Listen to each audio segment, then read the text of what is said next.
প্রণমী দেবী সরস্বতী শ্রীচরণ, যার পূজা করেছিল কৃষ্ণ ভগবান, যাহার প্রসাদে মূর্খ হয় জ্ঞানবান, তার জন্ম বিভরণ শুনো সর্বজন। নারায়ণ ছিলা যবে অনন্ত সজ্জাতে, প্রকৃতির সৃষ্টি হয় বামঙ্গ হতে।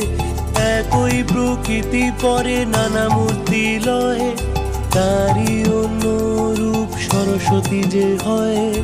যে বা পূজে যে বা স্বরে এই ভূমণ্ডলে, চারি বেদ সর্বশাস্ত্র তার করতলে। মাঘ মাসে শুক্লা পক্ষ পঞ্চমী তিথিতে, বিদ্যারম্ভ পূর্বে তারে পূজিবে ভক্তিতে।